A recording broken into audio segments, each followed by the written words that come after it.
याच्यामध्ये बघा, त्याच्यामध्ये आपण काय करतो, सर्व्हिसेस क्रिएट करतो. ठीक आहे, सर्व्हिसेस क्रिएट करतो म्हणजे कसं, आपण आपल्या एपीआय जे असतील, ठीक आहे, जो पण तुमचा एपीआय असेल, फॉर एक्झाम्पल आपण काय केलं होतं की हे एपीआयच बनवलेलं होतं. ठीक आहे, यातले कोणतीही एक एपीआय, फॉर एक्झाम्पलसाठी आपण काय करू, ही गेट एपीआय जी आहे, ठीक आहे, एम्प्लॉयची, तर ही मला जर यूज करायची असेल माझ्या एपीआय मध्ये, तर मी काय करतो, पहिले माझा एपीआयची जी URL असेल ती क्रिएट करतो पहिले. तर एपीआयची URL कशी क्रिएट होते, आपला जो पण एंड पॉईंट असेल, ठीक आहे, आपल्याकडं बॅकएंड डेव्हलपरकडून आपल्याला एपीआय भेटतात. ठीक आहे, फॉर एक्झाम्पल आपल्या केसमध्ये काय होईल, जर मी याच्यावरती हिट केलं, ठीक आहे, मला इथं काय होतं, माझी URL पूर्ण मिळते. आता मी काय करू शकतो, या URL चा यूज करू शकतो आणि आपण त्याला यूज करू शकतो आपल्या ॲप्लिकेशनमध्ये. सो इथून जर कॉपी केलं, ठीक आहे, आता हा एक एंड पॉईंट आहे, याला मी घेतलं. आता त्यानंतर काय करायचं आहे, आपल्या ॲप्लिकेशनमध्ये आपण जे पण वर्क करतो, म्हणजे फर्स्ट सेशनला पण सांगितलं होतं की आपण काय करतो की SRC फोल्डरच्या आतमध्ये सगळं काही करतो आपण. ठीक आहे, SRC फोल्डरच्या आतमध्ये आपण काय करतो मग, बेस्ड ऑन जी पण ऍक्टिव्हिटी आपल्याला करायची, त्यानुसार आपण काय करतो, आपले फोल्डर्स क्रिएट करतो. फोल्डर्सचे नेमिंगनुसारच आपण काय करतो, त्याचे डिफरंट डिफरंट सेक्शन बनवतो. फॉर एक्झाम्पल आपण ज्यावेळेस कंपोनंट क्रिएट करणार, त्याच कंपोनंटमध्ये आपण कंपोनंट क्रिएट करतो, जे पण पाहिजे असतील ते सगळे. त्यानंतर पेजेसमध्ये आपण काय करतो, स्टँडर्ड पेजेस जे असतील ते आपण पेजेस ठेवतो. जर आपल्याला फोल्डर वाईज करायचं असेल तर फोल्डर वाईज याच्या इंटरनल पण आपण फोल्डर्स क्रिएट करू शकतो. बट आपण सध्या आपल्या ॲप्लिकेशननुसार पेजेस कमी होते, आपण काय केलं, डायरेक्ट पेजेसच्या फोल्डरमध्ये पेजेस टाकून दिले.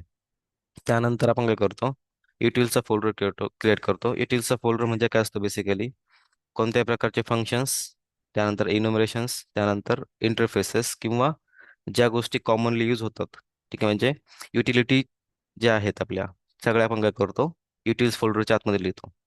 सो युटिल्स फोल्डरमध्ये आपण काय करतो मग, आता सध्या युटिल्समध्ये पण आपण काय करतो, आपला डिफरंट डिफरंट फोल्डर्स बनवतो. फॉर एक्झाम्पल आता मोठं ॲप्लिकेशन जर असेल, त्यापासून काय करतो, त्यावेळेस आपलं जे युटिल्स फोल्डर आहे त्याच्यामध्ये फंक्शन्स, मग अजून करू की आपल्याकडे मल्टिपल फंक्शन्स यूज करायचे आहेत, त्या केसमध्ये आपण काय करणार आहे, मग युटिल्समध्ये फंक्शनचा फोल्डर क्रिएट करणार. त्यानंतर सर्व्हिसेस आपल्याकडे भरपूर असतील तर आपण काय करतो, सर्व्हिसेसचा फोल्डर क्रिएट करतो. इन्युमरेशन्स भरपूर असतील तर इनमचा एक सेपरेट फोल्डर करतो. तर त्या केसमध्ये काय करतो, आपण मल्टिपल फोल्डर्स क्रिएट करून येतं आपल्या सर्व्हिसेस किंवा इंटरफेसेस क्रिएट करू शकतो. सो आपलं ॲप्लिकेशन छोटं आहे, आपण काय केलं, त्याला सेपरेट फाईल फोल्डर क्रिएट न करता युटिल्समध्ये डायरेक्ट आपण त्या गोष्टी ॲड केल्या. तर त्यामध्ये आपण काय केलं, फर्स्ट सर्व्हिसेस ऍड केल्या. ठीक आहे, तर सर्व्हिसेसमध्ये आपण काय केलं, मग बेसिकली आपल्याला ज्या सर्व्हिसेस पाहिजे असेल त्या सर्व्हिसेसची एक TS फाईल क्रिएट केली. ठीक आहे, आपल्या केसमध्ये सर्व्हिसेसचा एकच फोल्डर होता, सॉरी एकच सर्व्हिस होती एम्प्लॉयची. तर मग काय केलं, एम्प्लॉय सर्व्हिस नावाची फाईल क्रिएट केली. सेम आपण काय करणार मग या ठिकाणी, आपली जी फाईल असेल, ठीक आहे, त्या फाईल आपण इथे क्रिएट करतो. फाईल क्रिएट करायला काय करणार, आपण राईट क्लिक करून न्यू फाईल, और ज्या फोल्डरमध्ये क्रिएट करायची क्लिक करून आपण इथं वरती पण न्यू फाईल क्रिएट करू शकतो. ठीक आहे, जसं आपण न्यू फाईल क्रिएट करतो, त्या केसमध्ये आपण काय करतो, आपल्याला जे सर्व्हिसचं असेल, फॉर एक्झाम्पल आपल्या केसमध्ये काय आहे, आपली एम्प्लॉयची सर्व्हिस आहे. ठीक आहे, तर एम्प्लॉयची सर्व्हिस ज्यावेळेस आपण क्रिएट करणार आहे, त्यावेळेस आपण काय करणार, एम्प्लॉई सर्व्हिस, म्हणजे आपलं नेमिंग कन्व्हेन्शन कसे असणार आहेत, एम्प्लॉयची सर्व्हिस क्रिएट करतोय, तर एम्प्लॉई सर्व्हिस नावाने आपण काय करतो, आपलं सर्व्हिस क्रिएट करतो. सो इथं मी करतो, आता एम्प्लॉय ऑलरेडी आपण क्रिएट केलंय, तर मी काय करतो, इथं अजून करू की आपल्या एम्प्लॉईज नावाने याला क्रिएट करतो. सो मी इथं करतो एम्प्लॉईज. ठीक आहे, एम्प्लॉईज सर्व्हिस. आता आपण काय करतोय की एम्प्लॉयच्या सेक्शनला लागणाऱ्या सगळ्या सर्व्हिसेस काय करतो, एकाच फाईलमध्ये क्रिएट करतोय. म्हणून इथं की मी केलं, एम्प्लॉय सर्व्हिसेस क्रिएट केली आणि .ts म्हणजे काय, की टाईप स्क्रिप्ट. ठीक आहे, सो हा जो सेक्शन क्रिएट होणार आहे किंवा ह्या ज्या एपीआय क्रिएट होणार याच्या आतमध्ये आपण काय करणार, या फाईलच्या आतमध्ये आपण क्रिएट करणार. आता ज्या पण फाईल्स किंवा जी पण एंड पॉईंट आपण क्रिएट करतो, त्या एंड पॉईंटला आपण काय करतो, बेसिकली सगळ्या सर्व्हिसेस इथं लिहिणार आहे. ठीक आहे, सर्व्हिस आपण काय करतो मग, म्हणजे सर्व्हिसेस बेसिकली काय आहेत, आपले फंक्शन्स आहेत. म्हणजे आपण जे एम्प्लॉय सर्व्हिसमध्ये लिहिलंय, ठीक आहे, आपले हे सगळे फंक्शन्स इथे क्रिएट झालेत. हे जे पण फंक्शन आहेत, ठीक आहे, आपल्या एंड पॉईंटनुसार आपण काय केलं, हे फंक्शन क्रिएट केले. या फंक्शनमध्ये आपण केलं, आपल्या रिस्पॉन्स जो असेल तो इथून रिटर्न केला. फॉर एक्झाम्पल नॉर्मल फंक्शन ज्यावेळेस आपण क्रिएट करतो, त्याचं आपण करतो, आपल्याला काय रिस्पॉन्स पाहिजे तो आपण काय करतो, या ठिकाणी रिटर्न करतो. सेम आपण काय केलं, या ठिकाणी आपला जो रिस्पॉन्स आहे तो काय केला, या ठिकाणी रिटर्न करून घेतला. सो या ठिकाणी आपण काय करणार मग, आपलं जे फंक्शन आहे, ठीक आहे, सेम आता फंक्शन आपण काय करणार, इथं क्रिएट करणार. सो फर्स्ट आपण काय करणार, इथं मग आपलं फंक्शन लिहिणार. सो फंक्शन काय असणार आहे आपलं, इथं मी काय करतो, एक फंक्शन लिहितो. तर फंक्शन आपण कसं लिहितो, कॉन्स्ट, आपल्याला जे फंक्शन लिहायचं आहे त्याचं नाव, आपलं आता सध्या आपण काय करतोय, गेट एम्प्लॉय घेतोय. ठीक आहे, आपले जे एपीआय आहे, आपण काय करतो, गेट एम्प्लॉय करतोय. ठीक आहे. सो याच्यामध्ये काय होणार आहे, सगळे एम्प्लॉईज येत आहेत. सो आपण काय करणार याला मग नाव गेट एम्प्लॉईज नाव दिलं. ठीक आहे. सो मी काय करतो, फंक्शनला नाव देतो गेट एम्प्लॉईज. सो इथं करतो मी गेट एम्प्लॉईज. ठीक आहे. हे माझं फंक्शन झालं. ह्या फंक्शन थ्रू काय करणार आपण, आपले सगळे एम्प्लॉय गेट करणार आहे. सो फंक्शनचा सिंटॅक्स काय आहे? आपलं कॉन्स्ट हा कीवर्ड असेल, त्यानंतर फंक्शनचं नाव, त्यानंतर इक्वल, आपल्याला फंक्शन लिहायचं आहे. सो फंक्शनसाठी आपण काय करतो, पॅरांथेसिस देतो. ठीक आहे. आता ज्यावेळेस आपण कोणत्या पण एपीआय आपण ज्यावेळेस लिहितो, ठीक आहे, तो काय म्हणजे त्याच्यामध्ये काय झालं पाहिजे की आपला जोपर्यंत एपीआय सक्सेस होत नाही तोपर्यंत त्याने वेट केलं पाहिजे. म्हणजे आपला जो एपीआय कॉल आहे तो असिंक्रोनस कॉल झाला पाहिजे. मग आपण काय करतो, त्याला ह्या फंक्शनला फक्त काय करतो, असिंक्रोनस क्रिएट करतो. सो असिंक्रोनस क्रिएट करताना आपण काय करतो, आपले जे पॅरेंथेसिस असतील त्याच्या समोर आपण काय करतो, फक्त असिंक हा कीवर्ड यूज करतो. ठीक आहे. त्यानंतर आपण काय करणार आहे, हा झाला आपला फंक्शनचा सिंटॅक्स. ठीक आहे. सो याचा रिटर्न टाईप काय असणार आहे, तो आपण या ठिकाणी रिटर्न टाईप देतो. ठीक आहे. रिटर्न टाईप आपला काय असतो, आपल्याला या ठिकाणी काय रिटर्न होणार आहे, आपले ऑल एम्प्लॉईज म्हणजे लिस्ट ऑफ एम्प्लॉईज. ठीक आहे. आणि त्यात आता आपण ज्यावेळेस परत API ला जाऊ आपण. ठीक आहे. ह्या API मध्ये आपल्याला दिसतंय पहा, लिस्ट ऑफ एम्प्लॉईज आहे. ठीक आहे. त्यानंतर हा काय आहे, म्हणजे API सर्व्हरचा रिस्पॉन्स आहे. ठीक आहे. तो सर्व्हरचा रिस्पॉन्स किंवा याच्यामध्ये 200 ओके किंवा 400 बॅड रिक्वेस्ट, 404 नॉट फाउंड, अशा मल्टिपल रिक्वेस्ट आपल्याला रिटर्न होतात. म्हणजे काय होतं की आपला जो API आहे तो आपल्याला एक सर्व्हर रिस्पॉन्स रिटर्न करतो. आणि ज्यावेळेस सर्व्हर रिस्पॉन्स आपण ज्यावेळेस रिटर्न करतो त्या केसमध्ये आपल्याला काय करावं लागतं, आपला जो रिस्पॉन्स असणार आहे, ठीक आहे, नॉर्मली आपण काय केलं असतं, म्हणजे नॉर्मल फंक्शन ज्यावेळेस असतं त्यावेळेस आपण काय करतो, आपण काय करणार, नॉर्मल एम्प्लॉईचा जो लिस्ट आहे ते आपण रिटर्न करणार. ठीक आहे. आपण इंटरफेस पण क्रिएट केले होते त्या रिलेटेड. तर आपला इंटरफेस जो आहे, ठीक आहे, या ठिकाणी जर आपण आलो, आपला एम्प्लॉई नावाचा एक इंटरफेस आहे. ठीक आहे. त्यानंतर एम्प्लॉईज नावाचा एक इंटरफेस आहे. ठीक आहे. आपण आपल्या रिक्वायरमेंटनुसार आपण काय केलं, ते दोन इंटरफेस क्रिएट केले होते. सो आपण काय करणार येतं, आपला एम्प्लॉईचा इंटरफेस जो आहे तो यूज करणार आहे आपल्या रिस्पॉन्ससाठी. सो नॉर्मल फंक्शन ज्यावेळेस असणार आहे त्याचा आपण काय करणार होतो, एम्प्लॉईजचा ॲरे आपण इथून रिटर्न केला असता. ठीक आहे. बट आता हा API चा रिस्पॉन्स रिटर्न करतोय. सो त्या केसमध्ये आपल्याला काय करावं लागतं, आपल्याला हा जो रिस्पॉन्स आहे, ठीक आहे, हा रिस्पॉन्स आपल्याला काय करायचा आहे, प्रॉमिसचा रिटर्न, म्हणजे प्रॉमिसचा यूज करून रिटर्न करायचा आहे. म्हणजे कोणता पण ज्यावेळेस आपण इंटरफेस, सॉरी, कोणता पण आपण ज्यावेळेस API कॉल करतो त्याचा रिटर्न टाईप हा प्रॉमिस असला पाहिजे. प्रॉमिस ऑफ जो पण रिटर्न टाईप असेल तो. म्हणजे काय, आता हा जो आय एम्प्लॉई ॲरे जो आहे तो फक्त काय होईल, प्रॉमिसेसच्या आतमध्ये कॉल होईल. म्हणजेच आपल्याला ज्यावेळेस API कॉल करायचा त्यावेळेस आपण काय करतो, प्रॉमिस, ठीक आहे, त्याच्या आतमध्ये आपण काय करतो, आपला जो पण रिस्पॉन्स असेल तो इथं पास करतो. ठीक आहे. सो आय एम्प्लॉय जो आपण यूज करतोय तो आपण काय करतो, इम्पोर्ट केला फक्त. ठीक आहे. सिम्पल. आता याच्यात परत पहिल्यापासून आपण एक फंक्शन क्रिएट केलं. ठीक आहे. फंक्शन या ठिकाणी आपण काय करतो, असिंक्रोनस कॉल करायचं आहे. त्याचं रिझन हे की आपला जो पण API चा रिस्पॉन्स येत नाही तोपर्यंत यांनी रिस्पॉन्स रिटर्न नाही केला पाहिजे यासाठी. ठीक आहे. त्यानंतर आपलं जे पण फंक्शन असेल ते API कॉल ज्यावेळेस आपण करतो त्याचं काय करतो, return type promise of type आपण रिटर्न करतो. ठीक आहे. म्हणजे हा प्रॉमिस जो आहे तो काय करतो, आपल्याला ॲज अ प्रॉमिस रिटर्न करतो. म्हणजे याचा रिस्पॉन्स जो असतो सर्व्हर रिस्पॉन्स या ठिकाणी रिटर्न होईल. त्यानंतर आपला जो रिटर्न टाईप असेल तो रिटर्न टाईप या ठिकाणी आपण पास करतो. आणि आपलं फंक्शन जे आहे त्या ठिकाणी आपलं एरो फंक्शन कॉल होईल. ठीक आहे. सो एरो फंक्शनच्या आता आपण काय करणार मग, म्हणजे हा पूर्ण सिंटॅक्स झाला आपल्या फंक्शनचा. ठीक आहे. कॉन्स्टंट, फंक्शन नेम, त्यानंतर फंक्शनचे पॅरामीटर्स जर असतील तर, आपल्या केसमध्ये नाही आहेत तर हा एम्प्टी राहील. ठीक आहे.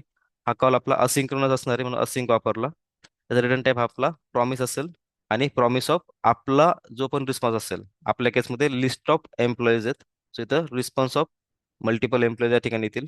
आणि आपली फंक्शनची बॉडी ह्या ॲरो फंक्शनमध्ये असेल. ठीक आहे. सो फंक्शनच्या बॉडीमध्ये आपण काय करणार, नॉर्मल API कॉल देणार आणि त्याला रिटर्न करणार. ठीक आहे. ज्यावेळेस आपण API कॉल करतो, ठीक आहे, त्याला आपण काय करतो, फेच ही जी फंक्शन आहे, ठीक आहे, स्क्रिप्टचं, म्हणजे स्क्रिप्ट मध्ये आपल्याकडे काय स्क्रिप्टिंग लँग्वेजमध्ये फेच नावाचं एक फंक्शन आहे, ज्याचा यूज करून आपण काय करतो, आपला API कॉल करतो. ठीक आहे. सो मी तर काय करतो, फेच. ठीक आहे. त्यानंतर आपल्याला याच्यामध्ये काय करायचं आहे, आपल्याकडे मल्टिपल पॅरामीटर्स या ठिकाणी आहेत. ठीक आहे. पहिला काय, इनपुट. आता आपलं इनपुट जे असेल ते इथे आपण पास करू शकतो. ठीक आहे. त्यानंतर इनिट, म्हणजे इनिशियलायझेशन करण्यासाठी आपल्याला काय आहे, की त्याची बॉडी जर असेल, पूर्ण बॉडीचं त्यावेळेस आपण करतो, म्हणजे हेडर, त्यानंतर त्याची रिक्वेस्ट रिस्पॉन्स, त्यानंतर त्याची बॉडी. अशा प्रकारे जर आपल्याला सेकंड पॅरामीटर म्हणजे पोस्टच्या केसमध्ये आपण काय करतो, इनिटचा यूज करतो, म्हणजे इनिशियलायझेशन करतो आपण त्या पर्टिक्युलर एपीआयचं. सो आपण आता काय करतोय, गेट एंड पॉईंट हिट करतोय, त्याच्यामध्ये पॅरामीटर काहीच नाहीयेत. तर त्या केसमध्ये आपण काय करणार, फेच, आणि आपण डायरेक्ट काय करणार, एक या ठिकाणी एपीआयचा कॉल देणार. ठीक आहे, आपण एपीआय आता परत एकदा कॉपी करतो मी. ठीक आहे, ही आपल्याला काय करायची, एपीआय कॉल करायची. सो मी तर काय करतो, कॉपी, आणि या ठिकाणी पेस्ट केली मी. ठीक आहे, आता हे झालं आपला नॉर्मल एपीआय कॉल. आता मला काय करावं लागेल, ज्यावेळेस हा एपीआय सक्सेस होईल, ठीक आहे, त्यावेळेस मला काय करावं लागेल, एका व्हेरिएबलमध्ये सेव्ह करावं लागेल. सो मी काय करतो, या ठिकाणी एक कॉन्स्ट क्रिएट करतो. ठीक आहे, त्याच्यामध्ये आपण काय करणार आहे, आपला रिस्पॉन्स सेव्ह करणार आहे. सो मी करतो रिस्पॉन्स इज इक्वल टू आपला जो पण एपीआय असेल तो. ठीक आहे, आता जसं आपण इथं असिंक्रोनस यूज केलंय, ठीक आहे, म्हणजेच काय, जोपर्यंत आपला एपीआय कॉल सक्सेस होत नाही तोपर्यंत काय करायचं, ह्या लाईनला, म्हणजे ही जी लाईन असेल ती लाईन वेट झाली पाहिजे, म्हणजे तोपर्यंत थांबायचं आहे जोपर्यंत आपला एपीआयचा रिस्पॉन्स ह्या रिस्पॉन्सच्या फेल्युअरमध्ये येत नाही. ठीक आहे, सो मला काय करावं लागलं या ठिकाणी, असिंक ज्यावेळेस आपण यूज करतो आपल्याला अवेट यूज करता येतं. सो मी इथे काय करतो, अवेट यूज करतो फेचच्या आधी. म्हणजे काय होईल, ज्यावेळेस आपलं फंक्शन कॉल होतं, ठीक आहे, हे फेच फंक्शन ज्यावेळेस कॉल होतं, तो वेट करतो जोपर्यंत मी दिलेला म्हणजे पॅरामीटरनी मला काहीतरी रिस्पॉन्स भेटत नाही तोपर्यंत. ठीक आहे, म्हणजे काय होईल, जोपर्यंत आपल्या रिझल्टमध्ये एक्सपेक्टेड आउटपुट येत नाही एपीआय सक्सेस होऊन, तोपर्यंत आपला ही लाईन होल्ड होते, तोपर्यंत ही लाईनला आपण वेट करतो. त्यानंतर आपण काय करणार आहे, आपला जो रिस्पॉन्स आलाय तो रिटर्न करतो ॲज अ जेसन फॉर्मॅट. ठीक आहे, सो इथं काय करू शकतो मी, रिटर्न, आणि आपला जो रिझल्ट आलाय, ठीक आहे, त्याला आपल्याला काय करायचं आहे, कन्वर्ट करायचं आहे जेसन मध्ये. सो रिस्पॉन्सला आपण जेसन मध्ये कन्वर्ट करताना काय करतो, डॉट जेसन केलं की आपलं काय होतं, फाईल, म्हणजे जे पण रिस्पॉन्स आलाय तो रिस्पॉन्स काय होतो, कन्वर्ट होतो जेसन मध्ये. ठीक आहे, अशा प्रकारे. आता जर आपल्याला हे जेसनचं फंक्शन जे आहे, ठीक आहे, हे फंक्शन पण जर वेट करायचं असेल, आपण काय करू शकतो, इथं इथं पण अवेट यूज करू शकतो. ठीक आहे, और नाही केलं तरी चालतं. हा जो, सॉरी, हा जो अवेट आहे, ठीक आहे, हा मॅनिटरी नाहीये, बट ज्यावेळेस आपण इथं यूज करतोय त्यावेळेस हा अवेट कंपल्सरी आपल्याला ऍड करायचा आहे. रिझन हे की आपला एपीआय सक्सेस होईपर्यंत आपल्याला काय करायचंय, वेट करायचंय, आणि ज्यावेळेस आपल्या रिस्पॉन्समध्ये डेटा येईल त्यावेळेस काय होईल, आपला डेटा कन्वर्ट होऊन इथं रिटर्न होईल. ठीक आहे, हा वेट यूज केला किंवा नाही केला तरी चालतो. ठीक आहे, सो अशा प्रकारे आपण काय करतो, आपला एपीआय कॉल करतो. आणि जिथं आपल्याला एपीआयचा रिस्पॉन्स पाहिजे, ठीक आहे, जिथं पाहिजे म्हणजे कसं, की एखादं पेज आहे, ठीक आहे, त्या पेजवर आपल्याला हा एपीआय कॉल करायचा आता, म्हणजे आपण सर्व्हिस इंटिग्रेट केली इन शॉर्ट. ठीक आहे, आता या सर्व्हिसला काय करायचं, आपल्याला यूज करायचंय. सो ही सर्व्हिस आपण काय करणार, हे जे फंक्शन आहे या फंक्शनचा यूज करून आपण काय करतो, आपलं जे सर्व्हिस आहे ती यूज करतो. सो यूज कुठं करणार आहे, आपण कोणत्या पण एखाद्या पेजवरती. फॉर एक्झाम्पल, आता आपण काय करू, होम पेज समजा मी इथे यूज करतोय, ठीक आहे, तर ह्या होम पेजवर मला काय करायचंय, आपला जो एपीआय आहे तो कॉल करायचा आहे. फॉर एक्झाम्पल, आपल्या केसमध्ये काय आहे, गेट एम्प्लॉईज नावाचं फंक्शन आहे. ठीक आहे, याच्यामध्ये काय नाव दिलं होतं, गेट एम्प्लॉईज. ठीक आहे, आपण याला थोडंसं वेगळं नाव देऊ, गेट ऑल एम्प्लॉईज नाव देऊ त्याला मी. ठीक आहे, सो आपण काय करू, गेट ऑल एम्प्लॉईज जे आहे ते आपण काय करू, आता कॉल करणार आहे. सो कॉल कुठे करायचं आपल्याला, आपल्या कोणत्या पण एखाद्या पेजवरती. होम पेजवरती काय करतो, आपला एम्प्लॉईजचा जो डेटा आहे तो फेच करतो, आणि जस्ट कन्सोलमध्ये आपण त्याला प्रिंट करू. ठीक आहे, ज्यावेळेस आपण कोणतं पण एपीआय कॉल करतो त्यावेळेस आपण काय करणार आहे, यूज इफेक्ट यूज करणार आहे. ठीक आहे, यूज इफेक्टचा सिंटॅक्स कसा आहे, यूज इफेक्ट आपण काय करतो, यूज इफेक्टला दोन पॅरामीटर्स आहेत. ठीक आहे, पहिला पॅरामीटर एक फंक्शन, ठीक आहे, एरो फंक्शन आपण यूज करतो, त्या फंक्शनच्या आतमध्ये आपलं ऑपरेशन होईल. आणि दुसरा पॅरामीटर असतो डिपेंडन्सीज. डिपेंडन्सीज म्हणजे काय, की आपला जो एपीआय आहे, ठीक आहे, किंवा आपलं जे फंक्शन आहे, यूज इफेक्टचे हुक आहे, ते कधी कॉल करायचं. ठीक आहे, म्हणजे वन टाइम कॉल करायचं, की मल्टिपल टाइम कॉल करायचं, की फक्त एखाद्या चेंज वरती कॉल करायचं. ह्यासाठी आपलं काय सेकंड पॅरामीटर यूज करतो डिपेंडन्सीजचा. ठीक आहे, सो आपण इथं काय करू, एक हुकीचा यूज करणार. ठीक आहे, तो असणार आपला यूज इफेक्ट. ठीक आहे, यूज इफेक्ट कुठून येतं, रिॲक्ट मधून. ठीक आहे, जसं मी इथं ऍड केलं, इथं काय आलं, यूज इफेक्ट इथं इम्पोर्ट झालं. ठीक आहे, अदरवाईज आपण काय करू शकतो, आपल्याला पहिलं काय करावं लागेल, इथं यूज इफेक्ट यूज करावं लागेल. ठीक आहे, जे डिफॉल्ट एक्सपर्ट असतात ते आपण डायरेक्ट यूज करू शकतो, बट याच्या व्यतिरिक्त जे पण आपल्याला इम्पोर्ट्स करायचे असतील ते आपण काय करणार आहे, कर्ली ब्रॅकेटच्या आतमध्ये यूज करणार आहे, आणि कर्ली ब्रॅकेट्समध्ये आपल्याला ह्या लायब्ररीतून जे पण आपल्याला इम्पोर्ट्स केले असतील ते काय होतील तर भेटतात. ठीक आहे, यातच आपल्याला काय भेटतो, यूज इफेक्ट भेटतो. ठीक आहे, सो इथं यूज इफेक्ट टाकलं मी. त्यानंतर मला काय करायचं, याला यूज करायचं आहे खाली. सो इथं करतो मी यूज इफेक्ट. आता यूज इफेक्टचे दोन पॅरामीटर्स इथं सांगितलं, एक आहे इफेक्ट म्हणजे फंक्शन. ठीक आहे, हे आपलं कॉलबॅक फंक्शन असतं. त्यानंतर डिपेंडन्सीज, म्हणजे डिपेंडन्सीज मध्ये आपण काय करू शकतो, कोणत्याही प्रकारचा जो ॲरे असेल, ठीक आहे, आपण काय करतो इथं यूज करतो. लिस्ट इथं आपल्याला डिपेंडन्सी लिस्ट म्हणजे आपले ॲरे असतील तर, ठीक आहे. आपण हा डिपेंडन्सी लिस्ट जी आहे ती डिपेंड्स ऑन आपली रिक्वायरमेंट आपण यूज करतो. फॉर एक्झाम्पल मी तर सिंटॅक्स जर पूर्ण राईट केला, ठीक आहे, त्या ठिकाणी काय आहे? हा आपला फर्स्ट पॅरामीटर, जिथं आपला कॉलबॅक फंक्शन झालं. त्यानंतर सेकंड पॅरामीटर डिपेंडन्सीज. आता डिपेंडन्सीज ज्यावेळेस हवे आपण पास नाही केली तर काय होईल, आपल्याला हा जो यूज इफेक्ट आहे, ठीक आहे, हा यूज इफेक्ट इच रेंडरला कॉल होईल. जर मी इथं डिपेंडन्सीज मध्ये एम्प्टी अरे पास केला तर काय होईल, फर्स्ट टाइम ज्यावेळेस आपण ह्या पेजवरती येऊ त्यावेळेस काय होईल, हा फक्त एपीआय कॉल होईल. आणि जर मी इथं काही व्हॅल्यू दिली, ठीक आहे, आता सध्या आपल्याकडे कोणताही व्हॅल्यू नाही, बट अजून करू की आपल्याकडे इथं एम्प्लॉय आयडी आहे, ठीक आहे, आणि एम्प्लॉय आयडी जर चेंज झाला तर आपल्याला काय करायचं, हा यूज इफेक्ट कॉल झाला पाहिजे. तर आपण करणार ह्या ऍरे मध्ये इथं एम्प्लॉय आयडी पास करणार. फॉर एक्झाम्पल असं एएमपी आयडी आपल्याकडे एक व्हॅल्यू असेल, तर हा एम्प्लॉय आयडी ज्यावेळेस चेंज होईल त्यावेळेस हा यूज इफेक्ट कॉल झाला पाहिजे. असे तीन टाईपने आपण काय करू शकतो, ह्या डिपेंडन्सीजला यूज करू शकतो. म्हणजे ज्यावेळेस एम्प्लॉय आयडी कॉल चेंज होईल, हा एपीआय कॉल होईल. हा ज्यावेळेस आपण पास करू त्यावेळेस, ज्यावेळेस आपण एम्प्टी अरे पास करणार त्या केसमध्ये काय होतं, ज्यावेळेस आपण फर्स्ट टाइम ह्या पेजवरती येतो त्यावेळेस काय होतं, यूज इफेक्ट कॉल होतो. आणि जर आपण काहीच यूज नाही केलं तर तो प्रत्येक रेंडरला, म्हणजे मी जर होम पेजवरती एखादं बटन ठेवलं आणि बटनवरती क्लिक केलं तर काय होईल, हा परत रेंडर होतो. रिरेंडर झाला म्हणजे हा कॉम्पोनंट, तर काय होईल, आपला हा यूज इफेक्ट परत कॉल होईल. सो आपण एपीआय कॉल कधी करतो, एकतर पेजच्या फर्स्ट रेंडरला, किंवा आपला जर डेटा डिपेंडंट डेटा जर चेंज झाला तर. ठीक आहे. आपली केस काय आहे, की आपला जो डेटा आहे तो लिस्ट रिटर्न करतोय. सो आपल्याला याचा जो डेटा आहे तो मल्टिपल वेळा कॉल नाही करायचा आहे, एकदाच कॉल करायचा. सो आपण काय करणार आहे, एम्प्टी अरे इथे पास करणार आहे. ठीक आहे. हा झाला आपला यूज इफेक्टचा सिंटॅक्स. ठीक आहे.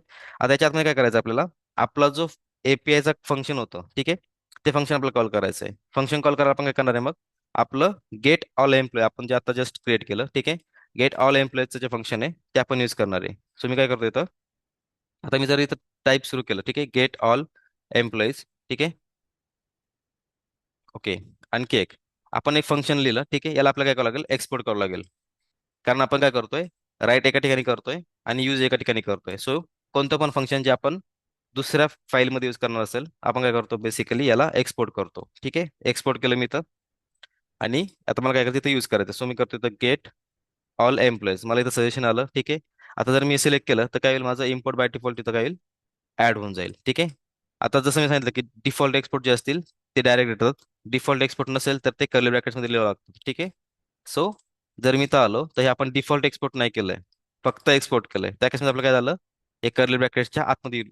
म्हणजे बाय डिफॉल्ट ज्यावेळेस मी केलं ते काय झालं, एक्सपोर्ट डिफॉल्ट नसल्यामुळे काय झालं, कर्ली ब्रॅकेटच्या आतमध्ये त्याला इम्पोर्ट केलं त्याने. ठीक आहे. हे जर मी एक्सपोर्ट डिफॉल्ट केलं असतं तर काय होईल, एक्सपोर्ट डिफॉल्ट केल्यामुळं डायरेक्ट आपण ही फाईल काय करू शकतो, विदाउट कर्ली ब्रॅकेट्स यूज करू शकतो. सो इथे काय आलं, एक फंक्शन इथं मी राईट केलं. आता मला काय करायचं, ह्या फंक्शन मध्ये काय करायचंय, आपले पॅरामीटर्स असतील तर पॅरामीटर्स पास करायचे. आणि ज्यावेळेस हा फंक्शनचा कॉल सक्सेस होईल, ठीक आहे, ज्यावेळेस हा कॉल सक्सेस होईल त्यावेळेस मला काय करायचंय, आता जे प्रॉमिस आपण रिटर्न करतो, ठीक आहे, इथे काय झालंय, प्रॉमिस रिटर्न झाले. जर प्रॉमिस रिटर्न करतो त्या केसमध्ये आपल्याला काय होतं, तीन फंक्शन भेटतात. ठीक आहे. कोणतं पण फंक्शन ज्यावेळेस आपण प्रॉमिस रिटर्न करतो तर त्या प्रॉमिस मध्ये आपल्याला काय होतं, तीन फंक्शन भेटतात डॉट करून. ठीक आहे. जर मी तर डॉट केलं तुम्हाला काय होतं, कॅच भेटतंय, फायनली भेटतंय आणि देन भेटतंय. ठीक आहे. सो ह्या तीनचा म्हणजे यूज काय, देन म्हणजे काय, जर हा एपीआय आपण म्हणजे हे जे फंक्शन कॉल केलंय, ठीक आहे, हे फंक्शन जर सक्सेस झालं तर काय, तर जर सक्सेस झालं तर देन मध्ये जातो. ठीक आहे. जर आपला एपीआय कॉल रिस्पॉन्स जो आहे तो फेल झाला, ठीक आहे, तर कॅच मध्ये जातो. आणि जर कॅच पण नाही झाला आणि देन पण नाही झाला, म्हणजे आपल्याला काय करायचं की एनी हाऊ आपल्याला एक ब्लॉक रन करायचंच आहे. ठीक आहे. त्या आपण काय करतो, फायनल यूज करतो. ठीक आहे. म्हणजे आपण जर ट्राय कॅच जर आपण कधी यूज केलं असेल, ठीक आहे, सी शार्प मध्ये, तर ट्राय कॅच मध्ये कसं असतं की ट्राय, कॅच आणि फायनली हे तीन ब्लॉक जे आहेत, सेम आर्किटेक्चर काय होतं इथं फॉलो होतं. म्हणजे काय होईल, जर सक्सेस झाला तर देन मध्ये जाईल, एरर आला तर कॅच मध्ये जाईल. आणि याच्या व्यतिरिक्त मला काय करायचं, ऍट द एंड माझा ट्राय मध्ये जाऊ, म्हणजे माझं देन मध्ये जाऊ किंवा कॅच मध्ये जाऊ, मला ऍट द एंड फायनली मध्ये जाऊन काय करायचं, काहीतरी ऑपरेशन करायचंय, तर मी काय करणार, फायनल यूज करणार. आता रिअल टाइम सिनारिओ मध्ये जर मी आलो, ठीक आहे, तर देन आणि कॅच याचाच यूज होतो. फायनली बेसिकली म्हणजे आपण कधी रेअरली यूज करतो, म्हणजे ऑलमोस्ट यूज करत नाही. ठीक आहे. Finally block, but final block आपण म्हणजे एक जर एक्झाम्पल द्यायचं झालं की फायनल ब्लॉक कधी यूज करू शकतो. सो अज्युम करू की आपण देन आणि कॅच दोन्ही ब्लॉकच्या पैकी कोणत्या पण एका ब्लॉकमध्ये गेलो, ठीक आहे. आणि आपल्याला काय करायचं, फायनली मध्ये जाऊन आपला सपोज की आपल्याला काय करायचं, एपीआय कॉल चाललाय, ठीक आहे. आणि माझा जो वेटचा काही एखादा आपण हे करतो की सर्कल आपण जे आहे म्हणजे वेटचं आपण जर युआय वरती काही करत असेल की वेटिंग वेटिंग असं काही जर आपण युआय वरती दाखवत असेल, आणि मला काय करायचं at the end API response fail हो किंवा पास हो, मला काय करायचंय वेटिंग पॉपअप जो आहे तो मला काय करायचा आहे हाईड करायचा आहे, तो आपण काय करू शकतो फायनली मध्ये यूज करू शकतो. सो बेसिकली फायनली आपण काय करतो त्यासाठी यूज करू शकतो. पण आता जे मी एक्झाम्पल सांगितलं ते आपण काय करतो देन आणि कॅच मध्येच हँडल करतो, ठीक आहे, म्हणजे रिअल टाइम सिनारिओज मध्ये. बट त्याला आपण काय करू शकतो फायनली मध्ये पण यूज करू शकतो. सो आपण काय करणार आहे देन यूज करणार आहे, ठीक आहे. देन काय यूज करतो आपण, तर आपलं ज्यावेळेस एपीआय सक्सेस होईल त्यावेळेस, ठीक आहे.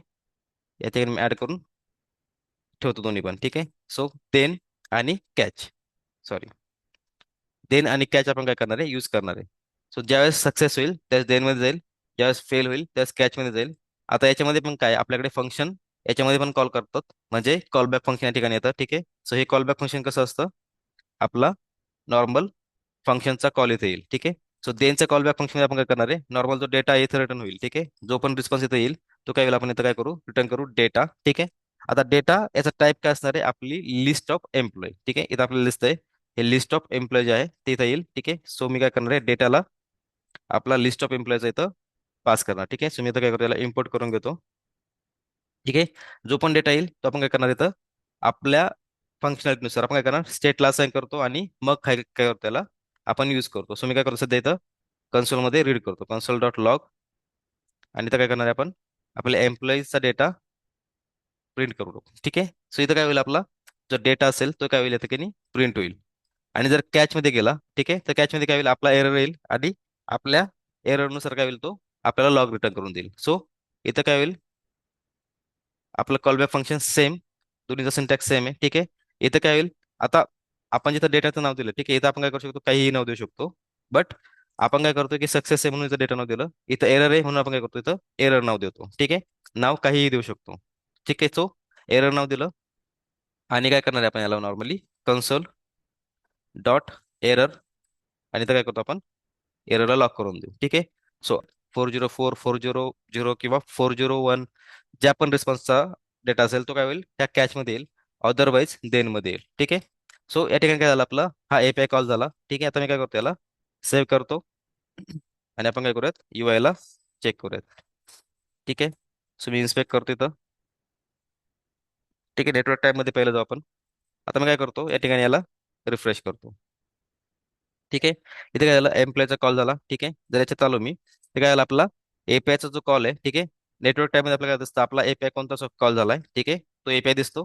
त्याचा रिस्पॉन्स काय आलाय गेट, ठीक आहे. त्याची मेथड काय होती गेट, अशा काय होतं आपल्याला या ठिकाणी त्याची रिक्वेस्ट बॉडी जी असेल ती दिसते, ठीक आहे. प्रिव्ह्यू मध्ये आपलं काय होतं आपला रिस्पॉन्स काय तो दिसतो, ठीक आहे. आपल्याकडे नंबर ऑफ कॉन्टॅक्ट किती होते नंबर ऑफ एम्प्लॉईज किती होते 6, ठीक आहे. तर या ठिकाणी गेले आपले 6 एम्प्लॉईज इथे आलेत, ठीक आहे. सेम आपण काय केलं होतं ज्यावेळेस सक्सेस होईल त्याचं आपण काय केलं होतं कन्सोलला लॉक केलं होतं, तिथे काय झालंय कन्सोलमध्ये ते एम्प्लॉईज इथं लॉक झालेत, ठीक आहे. सो असं काय करू शकतो आपण आपला एपीआय कॉल करतो, ठीक आहे. ठीक आहे. तर आपण काय पाहिलं देन मध्ये आपण कसा डेटा गेट केला. आता आपण पाहूया की कॅच मध्ये आपण जर एरर आला तर कसं कॅच करतो.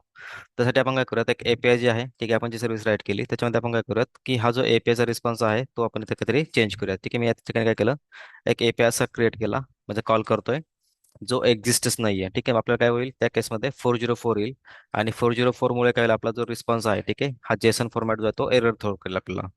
तर त्या केसमध्ये काय होईल आपल्याला हा एरर या ठिकाणी कॅच होईल. सो मी काय करतो या ठिकाणी आपल्याला एक नेमिंग कन्व्हेन्शन या ठिकाणी थोडंसं राईट करतो. So error from home page, आणि आपण काय करूया त्या ठिकाणी याला बाइंड करू, ठीक आहे. एरर बाइंड झाला. आता आपण काय करूयात पेज सेव्ह केलं मी, आपण जाऊयात ब्राउझरवरती, ठीक आहे. आता या ब्राउझरवरती आपण काय करूयात परत एकदा मी या ठिकाणी काय करतो रिफ्रेश करतो, ठीक आहे. रिफ्रेश केलं. आता नेटवर्क टॅबमध्ये काय झालंय 404, ठीक आहे. याच्यात जर चेक केला आपला एंड पॉईंट दिसतोय 404 नॉट फाउंड दिसतंय. प्रिव्ह्यू मध्ये आपल्याकडे कोणताही रिस्पॉन्स नाहीये कारण आपला तो एपीआय सक्सेस झाला नाही, किंवा त्याला तो 404 म्हणजे नॉट फाउंड म्हणजे हा जो आपण एपीआय कॉल केला तो भेटला नाही. सो मी काय करतो आता कन्सोलमध्ये चेक करूयात. कन्सोलमध्ये आपल्याला इथे दिसतं पहा एरर फ्रॉम होम पेज, आपल्याला काय दिसतं syntax error fail to execute JSON, म्हणजे आपण जो जेसन फॉर्मॅटमध्ये कन्वर्ट करण्याचा प्रयत्न करतोय त्या ठिकाणी काय होतं आपल्याला एरर येतोय, आणि त्यामुळे काय होतं आपला एरर थ्रो होतोय. आणि काय झालं, जसा हा एरर थ्रो झाला, आपला जो कोड आहे ठीक आहे या ठिकाणी काय झाला, कॅचमध्ये कॅच झाला, आणि आपला जो कन्सोल आहे तो या ठिकाणी बाइंड झाला. ठीक आहे, तर अशा प्रकारे आपण काय केलं, आपला एरर जो आहे तो या ठिकाणी कॅच केला.